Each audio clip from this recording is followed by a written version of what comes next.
Hoje nós vamos ler no capítulo 12, o verso de número 16 e o 17.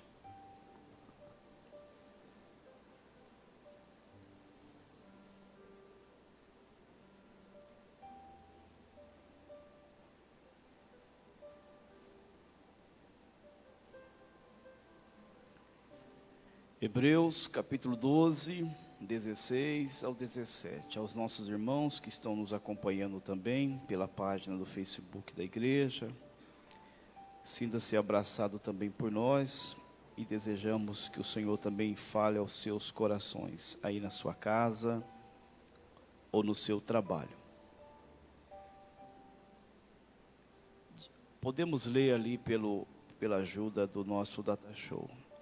E ninguém seja devasso ou profano como Esaú, que por uma simples refeição vendeu o seu direito de primogenitura. O 17, porque bem sabeis que querendo ele ainda depois herdar a bênção, foi rejeitado, porque não achou lugar de arrependimento, ainda que o buscou diligentemente com lágrimas. Amém. Queridos, eu costumo sempre fazer essa afirmação, pois, mesmo sendo às vezes repetitivo, eu acho necessário fazer a questão de sempre estar mostrando que a natureza enganosa do pecado, como o pecado ele tira a capacidade de raciocínio, a intelectualidade do homem. E por isso o proverbista dizia, né, que há caminhos para o homem que parecem direito, mas o fim é morte. Como tem gente que acredita que com eles as coisas serão diferentes se estão trilhando um caminho que a Bíblia mesmo já mostra que o seu final vai ser de desgraça. Parafraseando a linguagem popular, nós diríamos, nós já sabemos o final deste filme. E pode ser quem for, não terá um final diferente quando trilha por caminhos que a Bíblia adverte que são caminhos de ruínas, são caminhos de morte.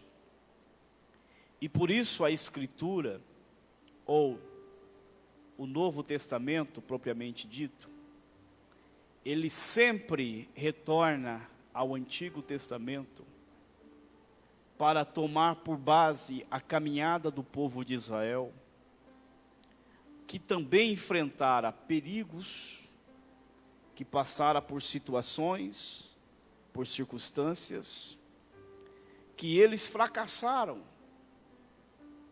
e que esses fracassos, ou estas falhas, que foi assim com o povo de Israel, mesmo sabendo da revelação de Deus para a vida deles, a igreja do Senhor Jesus, ela também passa por esses mesmos caminhos, aonde a possibilidade do perigo, da falha, das quedas, são reais, são iminentes.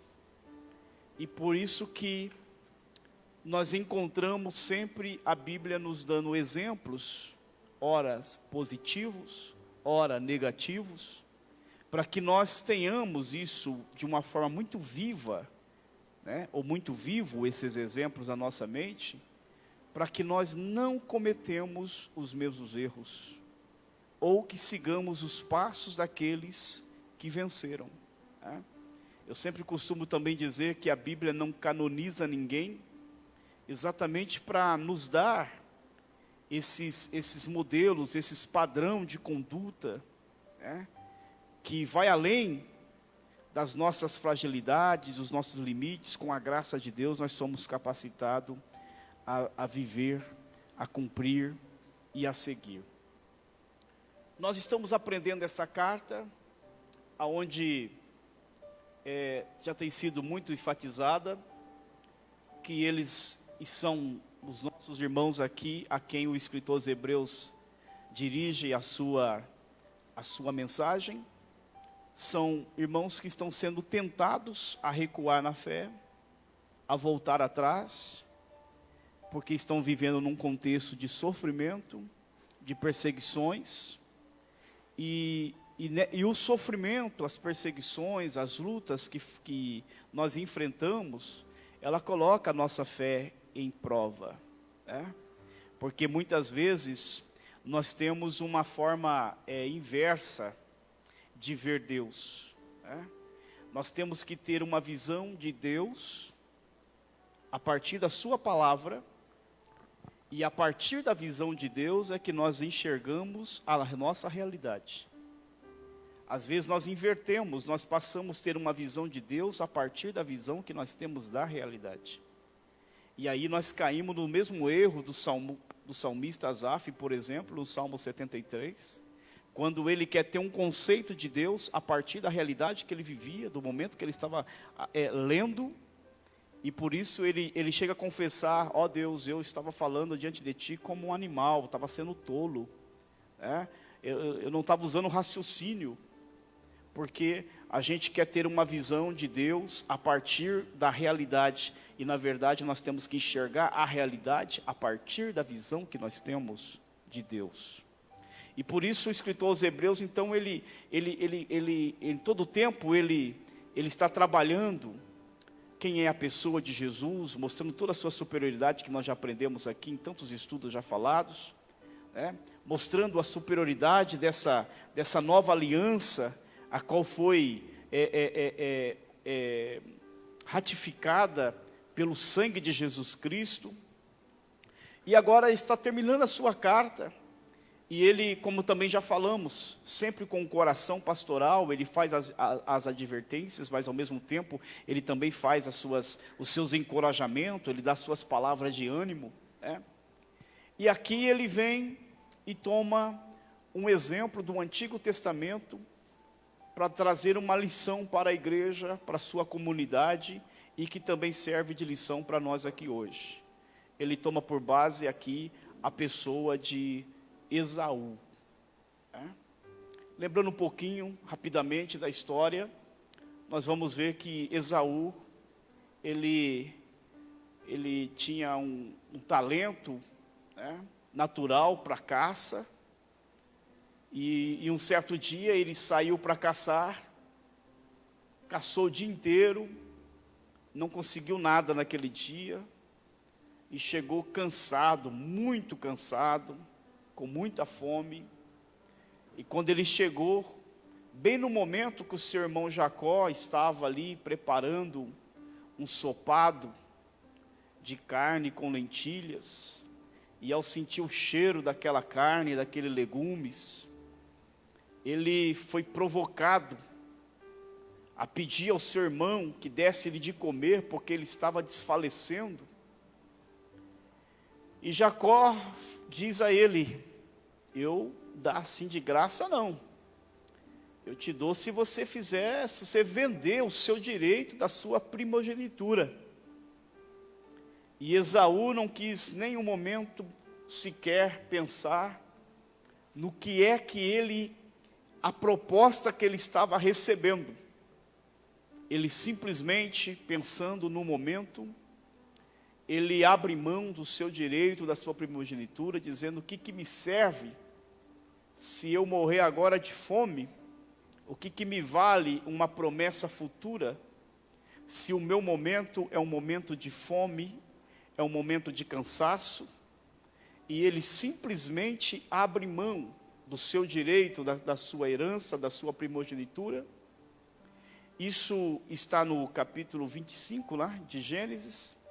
E depois lá no capítulo 27, tem um relato quando Isaac, pai de ambos, está chegando os seus dias finais, e é o momento dele abençoar o seu filho, Você deve conhecer e lembrar bem dessa história, da estratégia de Rebeca, do engano de Jacó, e o certo que Jacó foi lá e recebeu a bênção da primogenitura. A bênção da primogenitura dava direito ao filho primogênito a ser o administrador da casa, a ser o sacerdote da família, e ele ainda recebia a porção dobrada da herança. E além dessas bênçãos, tinha uma bênção muito mais especial, que era a bênção de Abraão. Sobre a vida do primogênito estava a bênção de fazer parte da descendência do Salvador, de fazer parte da genealogia do Messias, do Filho de Deus, Jesus Cristo, nosso Senhor. Mas ele abre mão de tudo isso por um prato de lentilha. E por isso que o escritor aos Hebreus diz aí, e ninguém seja devasso. Talvez a sua tradução bíblica diz aí, e ninguém seja imoral. E esta palavra lá no texto original, na língua grega, está a palavra pornos, que vem da onde vem a ideia de pornografia, de pornificação, a ideia de imoralidade no sentido sexual. E obviamente que quando nós analisamos a história de Esaú, nós não encontramos, pelo menos numa leitura panorâmica, indícios do pecado de Esaú nesse sentido. Mas o que dá para entender quando o escritor aos Hebreus coloca essa palavra devasso, imoral, no sentido de impureza, no sentido de fornicação, é porque o devasso, o imoral, o fornicador, o adúltero, é aquele que quebra a aliança do matrimônio, é aquele que fere os princípios da fidelidade. E uma das linguagens usada para mostrar o nosso relacionamento entre nós e Deus é a aliança. Esta aliança que tão foi falada pelo escritor aos Hebreus, que é tão superior quanto a antiga, ou com a antiga, porque ela foi operada ou ela foi escrita pelo próprio sangue de Jesus. Todas as vezes que alguém, ele abre mão de algo que Deus lhe concede, pela sua infinita graça, pela sua bondade, pela sua misericórdia, essa pessoa está quebrando ou está pecando contra a fidelidade de Deus. E ele usa outra palavra, profano.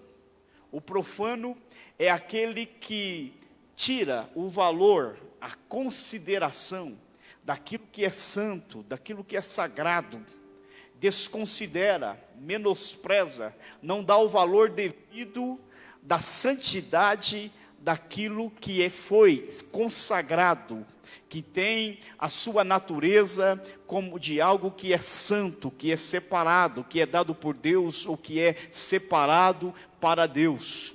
Então, Esaú, ele comete este grande mal, este pecado, de quebrar, de ferir a fidelidade e a santidade de Deus, em rejeitar, em desprezar o seu direito da sua primogenitura. O verso de número 23, que nós não lemos, mas a parte A, o escritor aos Hebreus chama a igreja da igreja dos primogênitos. Por quê? Porque nós, como igreja do Senhor, através do sacrifício de Cristo na cruz, do sangue derramado, o sangue da nova aliança, nós também recebemos o direito de fazermos parte de um povo que tem direito de primogenitura, que tem direito das bênçãos do Pai Celestial. Portanto, o que o escritor aos Hebreus está fazendo aqui nessa carta, ao colocar Esaú, ao introduzir este personagem tão antigo, tão histórico, para quase 2000 anos depois, para a sua comunidade, ele está dizendo assim: meus irmãos, vocês estão vivendo num momento de canseira, vocês estão vivendo numa fadiga, vocês estão agora angustiados por causa do sofrimento, por causa das circunstâncias diversas que vocês estão passando, e vocês estão querendo recuar, vocês estão querendo voltar para trás. Vocês, das palavras de Nicodemos, é como se dissesse assim: vocês estão querendo agora abrir mão da primogenitura, de tudo aquilo que o Senhor Jesus fez, de algo tão elevado, tão superior para vocês querer o prato da tranquilidade, o prato de uma paz momentânea. Vocês acham que vale a pena? Se vocês querem continuar nessa caminhada de fé, sem recuar, sem desanimar, sem voltar atrás, vocês não podem abrir mão em momento algum daquilo que Deus lhe dera. Vocês não podem negociar aquilo que o Senhor vos dera. Por isso, ele diz que no meio de vocês, no meio da comunidade de vocês, que não encontre nenhum devasso, nenhum imoral, nenhum profano que desvaloriza, que desconsidere aquilo que Deus lhe garantiu por causa do momento que vocês estão vivendo. Então é esta palavra que o escritor aos Hebreus está dando para a sua comunidade. Pois bem, acredito eu que de uma forma muito rápida, bem panorâmica, mas você pôde entender o que o escritor aos Hebreus estava dizendo para a sua comunidade.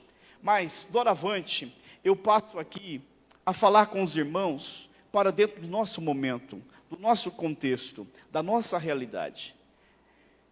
Esta palavra é uma palavra muito pertinente para os nossos dias, devido, como já falamos, o contexto que nós estamos vivendo, o contexto não somente de uma pandemia, de muita gente se esfriando da fé, mas também pelo fato de vivermos os últimos dias da igreja na face da terra, de estarmos sendo marcados pelo pecado ou pela uma das características dessa sociedade secularizada, vazia e sem Deus, que é a apostasia. Então, irmãos, eu gostaria de fazer aqui algumas considerações acerca daquilo que nós precisamos parar, pensar e levar isso com muita seriedade, para que nós não cometemos o mesmo erro de Esaú, para que não sejamos imoral, para que não sejamos profano, para que nós também não abrimos mão da nossa primogenitura. Vejamos, primeiramente, o que é necessário para nós como igreja do Senhor, não cometermos o erro de Esaú, não cairmos no pecado da apostasia. Primeiramente, considere o princípio espiritual da primogenitura. Esse princípio que Deus havia estabelecido, foi Deus que estabeleceu. Não era algo apenas cultural, era algo espiritual. Deus estabeleceu, e é óbvio que a história, em alguns exemplos, vai nos mostrar que o próprio Deus muitas vezes deixava de abençoar alguém que era o primogênito para conceder a outro, mas o certo é que era um princípio espiritual aonde existia e existe uma ordem de valor e uma ordem de tempo. E essa ordem de valor e essa ordem de tempo é estabelecido pelo próprio Deus. A apostasia, ela exatamente é o caminho que inverte essa ordem. Aonde as pessoas estão querendo viver um tempo fora do tempo de Deus e estão abraçando coisas que não é aquilo que Deus de fato valoriza. Nós olhando para a palavra do Senhor, nós vamos ver que Deus, pela sua graça, pela sua bondade, pela sua misericórdia, como já falamos aqui, Ele proveu para nós, por meio do seu Filho Jesus, bênçãos tais, que nos capacita a viver em meio a este mundo de pecado, com a graça de Deus, de sermos, em meio a um mundo contaminado, nós vivemos uma vida santa. Em meio a um mundo onde o cenário é de morte espiritual, nós somos capacitados a viver a verdadeira vida de Deus. Em meio a um mundo sem esperança, em um mundo perdido, em um mundo que está cada vez caminhando para a podridão, é possível ter uma comunidade que de fato é sal da terra e luz do mundo. Tudo isso é possível por causa dessas heranças espirituais que nós recebemos não pelo mérito. É um presente de Deus, é uma dádiva de Deus que Deus concedeu à sua igreja. E dentro do princípio espiritual nós temos que entender isso de duas formas. Primeiro, só pode exatamente usufruir esse presente, essa dádiva, essa herança, quem de fato consegue ver o valor dessas coisas. Quem de fato está com os olhos abertos e consegue enxergar que você e eu, nós não temos mérito nenhum para sermos pessoas diferentes, que não sucumbe neste mundo, que não afunda no pecado, que não caminha no meio da multidão, que não faz aquilo que a maioria faz. Não é mérito nosso, é pela graça de Deus. E quem tem esta visão, sabe que isso não é porque você é bom, mas Deus escolheu você, e Ele já te deu essas bênçãos. Valorize isso, apodere disso, e jamais negocie a sua herança espiritual. Não abra mão do tempo que você tem para estar com Deus, não abra mão dos seus princípios, dos seus valores, não abra mão daquilo que Deus tem ministrado no seu coração, não abra mão de oportunidades como essa, que você está aqui em um cenário espiritual, que para muitos só pode ser mais um culto de terça-feira, mas a verdade é que os céus estão sobre este lugar, a presença de Deus é real nesta casa, e o Espírito de Deus te trouxe aqui para ministrar bênção e mais bênção sobre a tua vida, para que você continue caminhando, trilhando, sem olhar para trás, sem recuar, sem desistir, sem desanimar. Isso é um princípio espiritual, e Deus estabelece isso nesta noite. Quem tem coração aberto para o ministrar de Deus, receba esta graça nesta noite. Quem quer valorizar as heranças espirituais, seja ministrado pelo poder do Espírito, do poder da graça que é manifesto neste lugar, para a glória do nome do Senhor Jesus Cristo.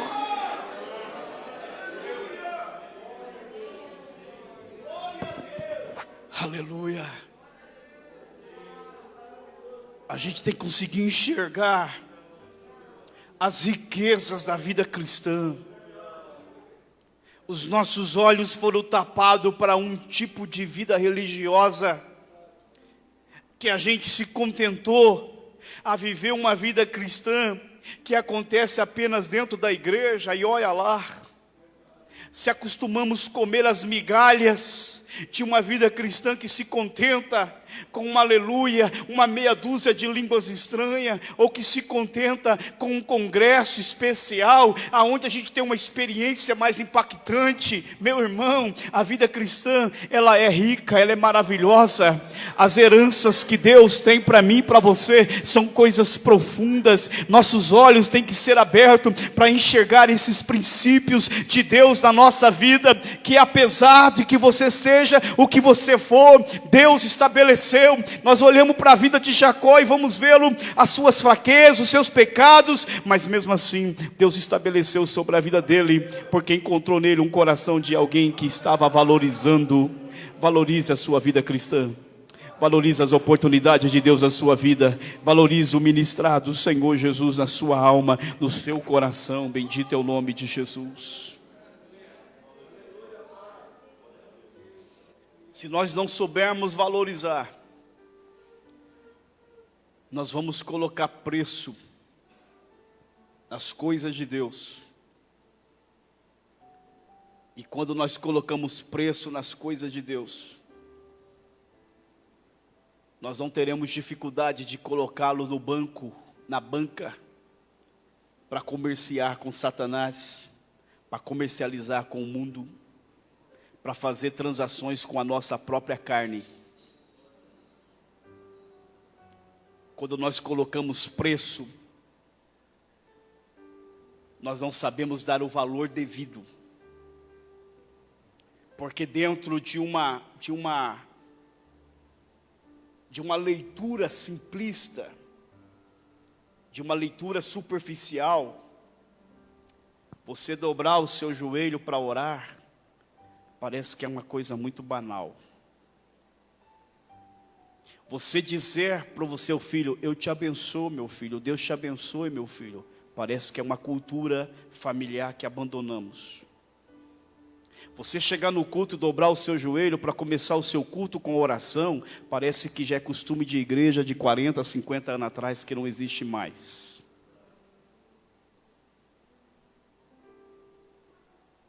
Hoje, Satanás conseguiu fazer uma coisa, que é jogar a igreja contra a igreja. Como se todos nós fôssemos iguais. Eu vejo a variedade de igrejas, as variedades de denominações como bênção. Porque eu sei e conheço pessoas que o seu próprio jeito de ser, ele não conseguiria ficar no meio de uma igreja pentecostal. Mas eu conheço pessoas também que a sua forma de ser não conseguiria ficar num culto muito quietinho, muito parado. E Deus, na sua multiforme graça de administrar a vida cristã, levanta homens e mulheres com essa riqueza de ministérios. Mas tem gente numa igreja que está condenando as suas próprias liturgias e não entende que Deus tem suas formas maravilhosas de trabalhar. Por exemplo, talvez até agora você não tenha dado um glória a Deus. Foi cantado belas canções, belos louvores aqui, e você não parou para ouvir, e de repente tem culto que Deus não fala com a gente tão especial com a palavra. Tem culto que Deus usa um hino para falar com a gente. Tem culto que é uma palavra apenas de alguém, Deus fala no nosso coração, nos quebranta. Tem dia que Deus escolhe fazer algo profundo e maravilhoso no término do culto, mas tem dia que Deus começa, é no começo do culto mesmo. Eu já assisti, já participei de vários cultos que nem pregação teve, outros nem louvores teve. Começou com uma oração e Jesus começou a curar, a batizar com o Espírito Santo. Irmão, Deus não está preso no nosso quadradinho, no nosso protocolo, no nosso jeito de ser. Nós que colocamos valores e queremos colocar Deus do nosso jeito, e aí achamos que isso não tem valor, isso não tem importância, e aí nós começamos a negociar as coisas que Deus tem usado para ministrar sobre a nossa vida. Nosso Deus é maravilhoso, irmão. Se colocamos diante dele, se derramamos diante dele, ele faz do jeito que ele quer, ele opera que ele quer, ele usa que ele quer. O importante é você estar na dispensação de Deus e dizer: Senhor, eis-me aqui, eu preciso de graça, eu quero sair mais crente nessa noite, essa semana não está sendo fácil, me ajuda aí, Deus. E Deus vai usar criança, Deus vai usar incrédulo, Deus vai usar gente mais simples do que você, não importa. O importante é você ser ministrado pelas riquezas da graça de Deus, e aí você não vai abrir mão daquilo que Deus tem te dado, daquilo que Deus tem ministrado na tua vida. Bendito é o nome do Senhor.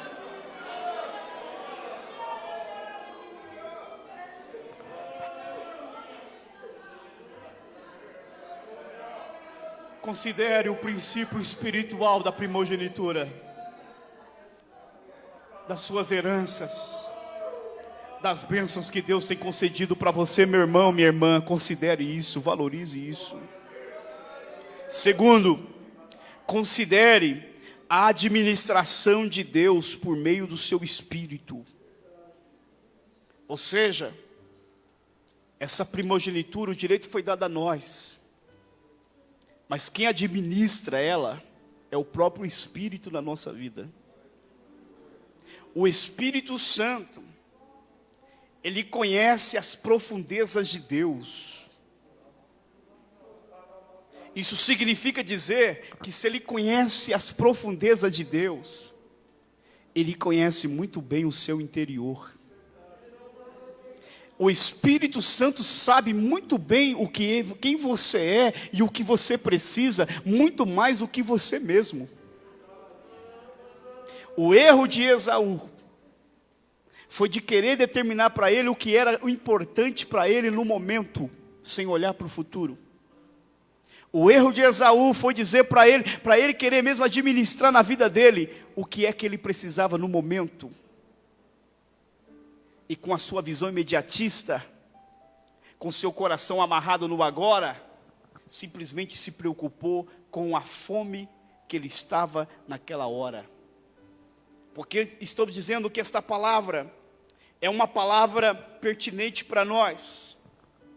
Porque nós vivemos essa geração do imediatismo. A geração que até mesmo no aspecto teológico é algo pronto, algo para o agora. A chamada teologia miojo. Aquilo que me satisfaz no momento. E quantas pessoas estão morrendo espiritualmente? Porque elas não conseguem definir as suas escolhas. As suas escolhas estão baseadas naquilo que ela julga para o agora. Ela não para pensar no seu futuro. Pessoas que estão morrendo porque não sabem definir as suas escolhas, porque ela julga o que é bom para ela mesma determina. Então, se a sua carne está sedenta, tudo que ela quer é agora. É o satisfazer da sua carne. Porque a essência da tentação está exatamente nisto. Em fazer a pessoa acreditar que aquilo que está na frente dela, que ela está com vontade, é o que ela realmente precisa, e naquele momento. E aí é a hora que a pessoa cai na arapuca do diabo. Cai nas suas próprias arapucas, nas suas próprias armadilhas. Na fome da sua própria carne. Nós temos que considerar essa administração do Espírito. O que é considerar a administração do Espírito? É estar sensível à voz do Espírito. Pois o próprio escritor aos Hebreus já tinha recomendado à sua comunidade, dizendo: se pois hoje ouvirdes a voz do Espírito, não endureçais os vossos corações, como os vossos pais lá na geração do deserto. Por quê? Porque a igreja dos primogênitos, a igreja que está vivendo e desfrutando a herança de Deus, é uma igreja que tem a língua do Espírito, a mente do Espírito. O que o Espírito Santo fala, é aquilo que ela fala. Por isso diz lá em Apocalipse, que o Espírito diz vem, e a noiva também diz vem. Não existe uma linguagem diferente. Mas hoje tem muita gente que não consegue entender o que o Espírito Santo está falando. A verdade disse, irmão, que era para ter gente aqui, que era para estar jogada no chão, implorando pela graça de Deus, porque está muito perto do inferno. Era para ter pais aqui descabelando, pedindo misericórdia para o Senhor, porque os seus filhos estão à beira do inferno. Mas estão nesta hora na frente da televisão, ou conectados à internet, nem aí para o culto da palavra, porque não está entendendo a voz do Espírito nessa última hora, que está convocando a sua igreja para entender que é Ele quem sabe o que nós precisamos. Quem está debaixo da graça do Espírito não vai perecer, não vai morrer, porque cada situação que você precisa, o Espírito Santo vai administrando. Ele sabe que hoje você precisava um pouquinho mais de graça, receba aí. Ele sabe que você estava precisando um pouquinho de batismo de alegria, receba aí. Ele sabe que estava precisando um pouco de ânimo, receba aí. Ele sabe que estava precisando um pouquinho de força, receba aí. O Espírito Santo, Ele vai administrando essa herança espiritual na nossa vida, conforme a nossa necessidade. Levante a sua mão para o céu, adore a Deus por um momento, porque enquanto você adora, o Espírito Santo, Ele vai administrando a herança de Deus na sua vida. Ele vai colocando as bênçãos que você precisa agora, nesse momento, nessa semana, para esta luta, para este desafio. O Espírito Santo vai te habilitando, vai te equipando, vai te concedendo, vai te enriquecendo. Ele vai administrando a graça de Deus na sua vida.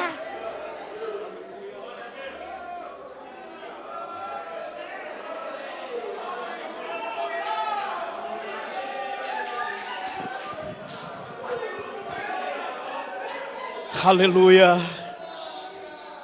Aleluias. Glória ao nome do Senhor. Glória ao nome do Senhor.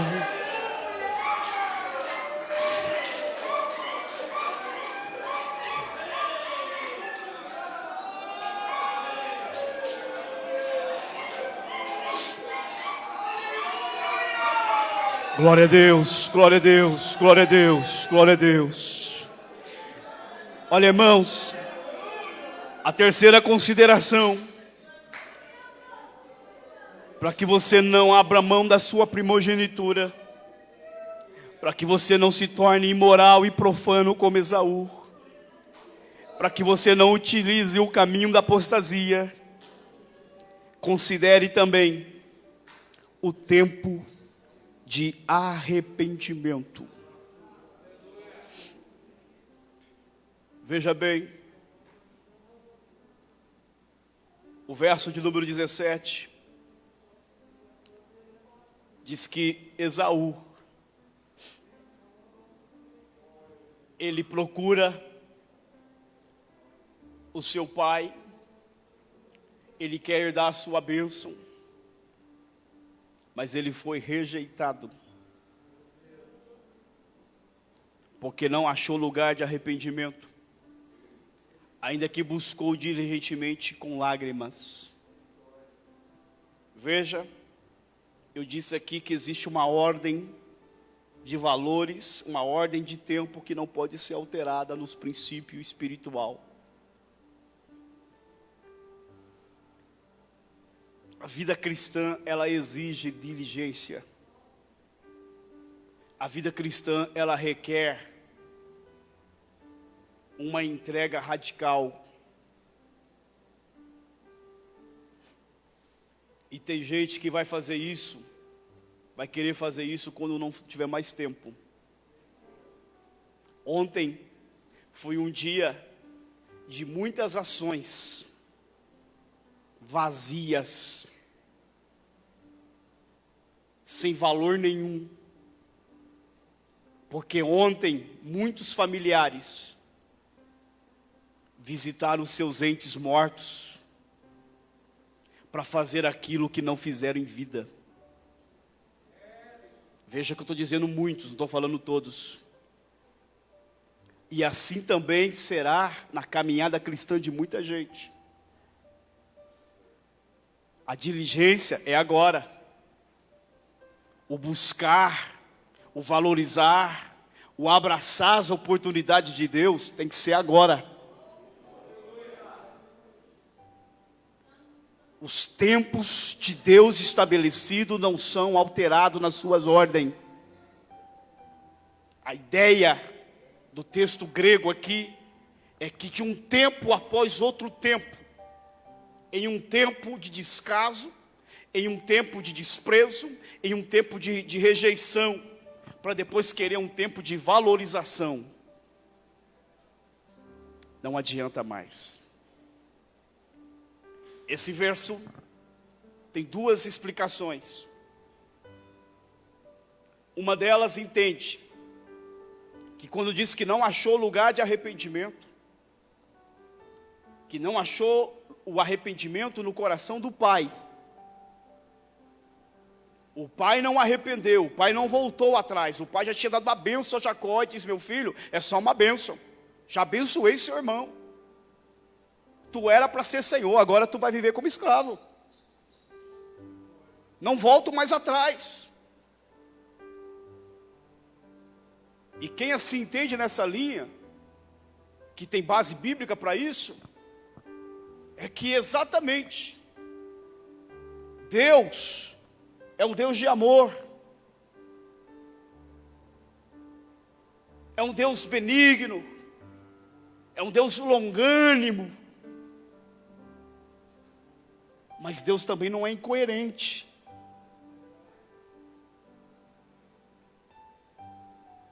Deus também não trabalha contra a sua própria natureza, que é santa, que é justa. Esaú perdeu a bênção exatamente porque ele abriu mão dela. palavra que diz que ele vendeu,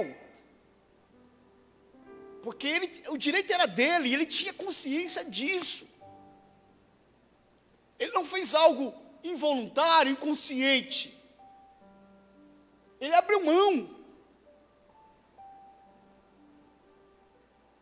Então muita gente vai procurar Deus para querer restaurar aquilo que perdeu, quando não haverá mais tempo. Uma segunda interpretação é que esse arrependimento, ainda com lágrimas, na verdade, o texto ali dá para entender também que ele não se arrependeu da sua atitude. Porque quando ele sai da presença do pai, ele sai com o coração dizendo: assim que meu pai morreu, eu mato meu irmão. Ele não reconheceu que o pecado foi dele, ainda que o seu irmão aproveitou da situação. E aqui é exatamente um ponto-chave para entendermos uma verdade: que arrependimento verdadeiro não é aquele que você arrepende porque você está sentindo falta daquilo que você perdeu. Eu não posso me arrepender só por causa das bênçãos que eu estou deixando de alcançá-las. O arrependimento tem que começar por aquilo que eu cometi a Deus, porque todo pecado é uma ofensa a Deus. É por ali que começa o verdadeiro arrependimento. Eu tenho que tratar a seriedade de quem realmente eu sou, quando eu vejo aquilo que eu fiz com Deus. Ele trata arrependimento no sentido de quem está querendo recuperar os frutos, mas não trata com a raiz. Tem muita gente que se arrepende do seu pecado assim também, por aquilo que amargo que ele está colhendo, mas não trata a raiz, continua com o mesmo espírito de pecador, entregue à sua própria carne, não arrepende verdadeiramente. Agora, o que eu quero frisar aqui para concluirmos essa parte, é que existe um tempo para o arrependimento. A Bíblia diz: buscai o Senhor enquanto se pode achar, e invocai o seu nome enquanto Ele está perto. Quando eu fico procrastinando, quando eu fico jogando para frente, prorrogando a minha decisão de me arrepender, achando que eu estou no controle das coisas e não estou, o meu coração vai se endurecendo. O que é de pessoas que dizem: não, mas amanhã eu faço. Eu estou muito jovem agora. E não sabe que o seu coração vai se fechando. Você vai acostumando com o pecado. A sua mentalidade se torna viciada na forma de pensar, no seu agir. E depois você não encontra mais lugar para o arrependimento. Então nesta noite eu venho da parte de Deus dizer para você: enquanto nós estamos debaixo da dispensação da graça de Deus, que a gente consegue ouvir a voz da palavra, a voz do Espírito Santo. Quem sabe você tem desvalorizado aquilo que Deus tem te feito. Você deveria ser uma mulher mais de oração. Você deveria ser um homem mais quebrantado. Você deveria ser alguém mais colocado aos pés do Senhor. Você deveria ser alguém mais entregue à santidade, aos propósitos de Deus. Você deveria estar mais valorizando aquilo que Deus fez por você, usufruindo dessa herança espiritual que você tem desvalorizado, você tem profanado. Hoje é noite de arrependimento. Hoje é noite de você cair aos pés da cruz e você dizer: Senhor, abra os meus olhos, me ajude a valorizar o que o Senhor fez por mim. Me ajude, Deus, a valorizar as coisas espirituais. Me ajude a valorizar a minha própria vida. Eu estou aqui respirando, eu tenho um fôlego de vida. Meus ouvidos ainda ouvem a Tua palavra. As minhas pernas ainda caminham para a igreja. Não deixa eu perder esse tempo. Não deixa essa oportunidade passar na minha vida. Eu quero valorizar, Deus, este ministrar, esta graça. Apesar das minhas falhas, das minhas fraquezas, o Senhor me traz a Sua presença. presença, o teu Espírito ainda fala no meu coração, eu ainda sou sensível à sua voz. Não deixa isso passar na minha vida não, Deus. Eu quero valorizar a tua presença, eu quero valorizar as heranças que o Senhor tem me dado. Hoje é noite de arrependimento neste lugar. Não saia daqui sem abraçar o tempo de Deus para a tua vida, porque há um tempo de arrependimento que vai cerrar, e alguém vai buscar e não vai encontrar mais. Estou terminando, queridos. A quarta consideração e última.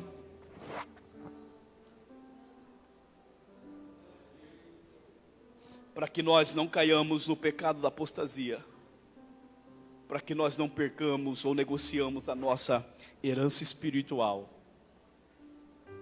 considere o elo entre o agora e a eternidade.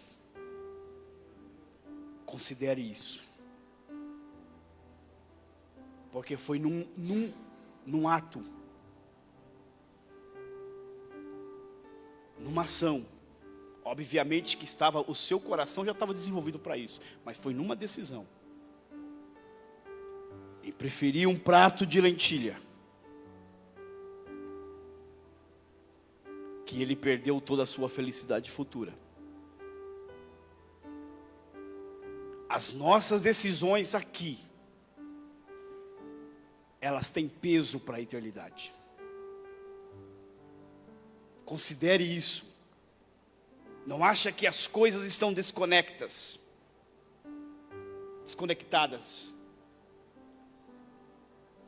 Não pensa que as atitudes são frívolas, são banais. Elas têm peso. E a partir do momento que você toma uma decisão aqui, quando você ignora princípios espirituais, você pode estar selando o seu destino.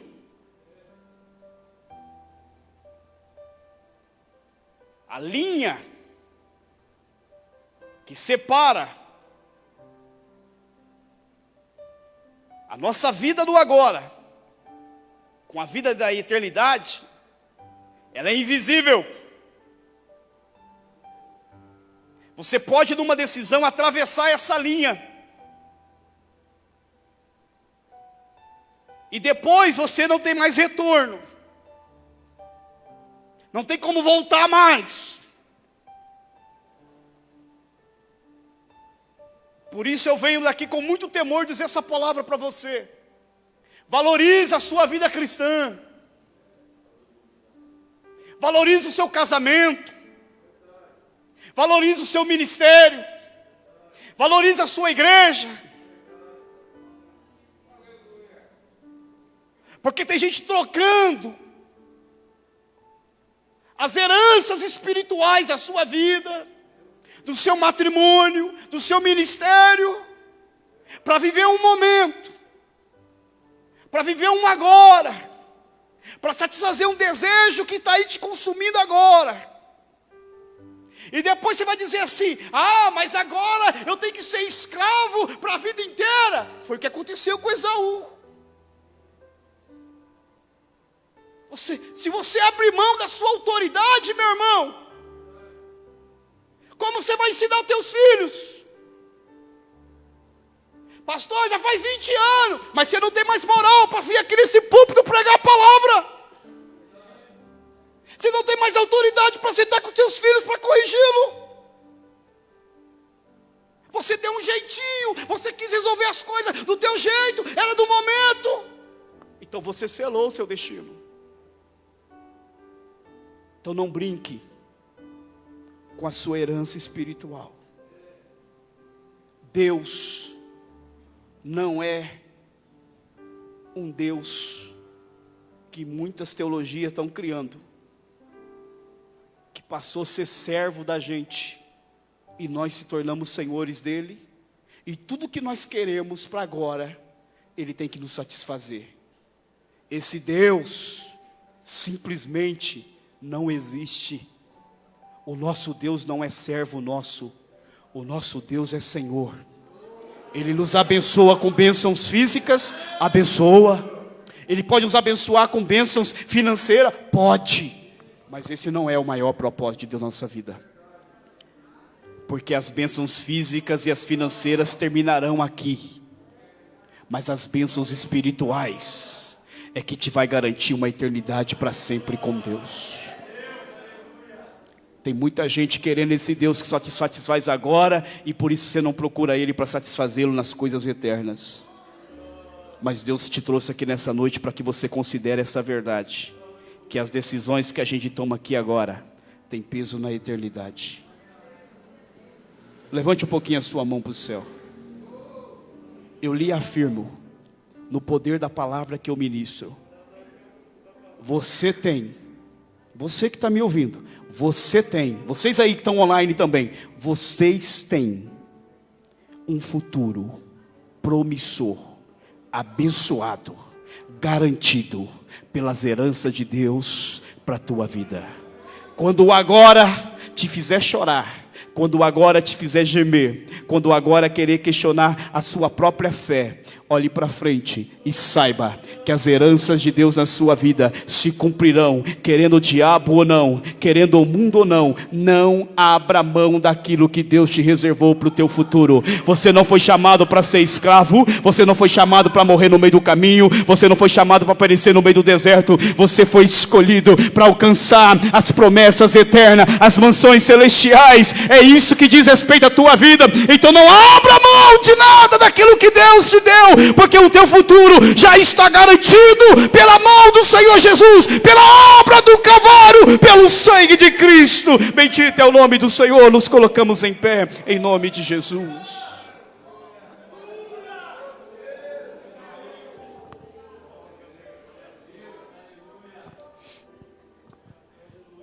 Agora, queridos, eu quero concluir essa palavra dizendo que se a gente parar para pensar, o que levou Esaú a tomar aquela decisão tão louca? O seu cansaço e a fome. E eu posso ver, à luz da palavra de Deus, numa linguagem espiritual, que a canseira e o vazio espiritual são as portas para a apostasia. Quando alguém se sente cansado, ela quer parar, ela quer afrouxar, ela quer relaxar. Mas a vida cristã não nos dá o direito de parar. A vida cristã não te dá direito de você entrar em férias. A vida cristã é de um completo labor. Quando você está sentindo vazio dentro de você, é que está faltando Deus. E é nessa hora, exatamente nessa hora, como foi com o nosso próprio Jesus. Quando teve fome, chegou Satanás e fez a proposta para ele transformar pedras em pães. E é nessa hora que muita gente quer preencher o vazio com as coisas deste mundo. Drogas, álcool, sexos ilícitos, pornografia. Outros pegam o caminho de uma satisfação carnal com coisas que não são pecados em si, mas acaba com a sua saúde. Acaba se colocando, passando o seu tempo jogando fora com coisas banais. E nessa hora da fraqueza é que você está pegando o caminho da apostasia. Mas a boa nova para nós aqui é que Deus nunca é pego de surpresa. Deus nunca é surpreendido por um problema que Ele tem que parar e reunir Pai, Filho e Espírito Santo, dizer o que é que nós vamos fazer diante dessa situação. Não. Deus já de antemão, Ele já sempre tem um plano. Ele já tem uma ação elaborada. Existe uma solução E diante desse cenário de canseira e de vazio que muita gente está vivendo, e que muita gente está tomando o caminho da apostasia, estão abandonando a fé, estão recuando, estão se afastando, estão perdendo a paixão, o fervor pelas coisas de Deus. O Espírito do Senhor, para aqueles que estão cansados, está fazendo uma chuva vindo do céu, que é uma chuva que revigora, que traz renovo. Deus está trazendo para esses cansados uma injeção nos músculos espirituais. A fé está sendo renovada de muita gente, porque Deus não deixa a sua igreja sozinha nessa caminhada. Para aqueles que estão vivendo um vazio, Deus está dando experiências de uma satisfação maravilhosa, poderosa, na sua pessoa bendita, na sua pessoa maravilhosa, que é o próprio Jesus Cristo. E essas pessoas estão experimentando um verdadeiro saciar, um verdadeiro desfrutar da presença gloriosa do Senhor Jesus. Você pode acreditar, se você não está vivendo isso, você pode ter a certeza que tem gente desfrutando de renovo e de satisfação. Em meio à crise, a gente é sentada no banquete de Deus. Em meio ao cansaço, tem gente correndo, porque está recebendo forças e forças de Deus. E por isso eu termino essa palavra dizendo nesta noite: eu quero que você saia daqui renovado em nome de Jesus. Eu quero que você saia daqui satisfeito no poder da palavra, na presença do Senhor, em nome de Jesus. Coloque uma mão no seu coração e outra mão você coloca, levanta para cima e começa a adorar a Deus, porque Deus estabelece neste momento o seu poder sobre nós nesta casa. A chuva de Deus, ela começa a ser derramada neste lugar. Há uma chuva de Deus sendo derramada sobre a tua vida. Há um renovo de Deus sendo ministrado no teu coração. Você sai daqui mais crente, minha filha. Você sai mais crente aqui nessa noite, meu irmão. Seja renovado pelo poder do Espírito Santo de Deus. O Senhor está injetando ânimo agora. O Senhor está tocando nos seus músculos espirituais. Estava difícil, né? Estava difícil até de caminhar. Estava difícil até vir para a igreja. Mas Deus está te renovando agora. Deus está te enchendo de ânimo agora. Deus está te enchendo de forças agora. Seja ministrado neste momento pelo poder do Espírito Santo. Querido Deus, abra os céus nessa hora. Em nome do Senhor Jesus eu te peço, neste momento, abra os céus sobre esta igreja, do púlpito até aquela porta, Senhor, a galeria desta igreja, aos irmãos que estão na sua casa, no seu ambiente de trabalho. Vai chover, vai chover uma chuva revigorante, uma força renovadora brota agora na alma dos teus filhos, e que a tua igreja seja renovada no poder do teu Espírito, Senhor. Renova, meu Deus, renova vidas, para que não paramos, para que não desistimos, para que não recuamos. Renova, Senhor. Pessoas aqui que estavam sentindo um vazio na alma,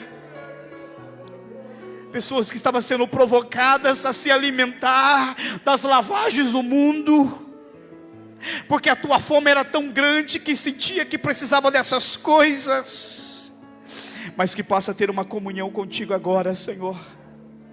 Desfrute da sua presença e vê que não existe lugar mais maravilhoso do que a sua presença. Que teus filhos sejam alimentados pelo Senhor, que teus filhos sejam satisfeitos no Senhor. Meu Deus, que amanhã, ao teus filhos acordarem, já sente uma sensação de algo novo na sua vida, de uma nova vida, de um novo agir, de um novo comportar, pela força de Deus brotado na alma, ministrada nesta hora, pelo renovo de Deus, pela satisfação que o teu Espírito está concedendo neste momento, para que nós continuamos caminhando, Deus, Porque o Senhor sabe, Tu sabes, Deus, que tem hora que não é fácil. Tu sabes que somos pó. Tu sabes que a nossa estrutura tem hora que não aguenta. A gente quer acomodar. A gente quer sentar no sofá fofo da religiosidade. A gente quer deitar na cama da preguiça espiritual. Ah, meu Deus. Mas eu sei que no poder da Tua palavra, o Senhor está trazendo renovo espiritual para a Tua igreja. Nós vamos continuar caminhando. Nós vamos prosseguir nesta jornada. Em nome de Jesus Cristo. Em nome de Jesus. Se você chegar na sua casa hoje e der aquela vontade de orar, oh meu irmão, já é o renovo de Deus na sua vida. Faz tempo que você não faz isso, né? Se essa semana você sentir vontade de consagrar a tua vida, já é Deus atuando em você, Deus trabalhando em você. Dai ouvido à voz do Espírito, não se entregue não. Deus está trabalhando a teu favor, Deus está pelejando por você, porque você não pode parar. A tua família precisa de você. Os teus filhos precisam de você. Os seus liderados precisam de você. A sua igreja, a sua congregação precisa de você. Não pare. Não desanime. Não se entregue. Se abra para o ministrar de Deus, para o renovo do Espírito, para a satisfação da graça de Deus no seu coração. E nós vamos continuar desfrutando da nossa herança espiritual, para a glória do nome do Senhor Jesus. Amém e amém.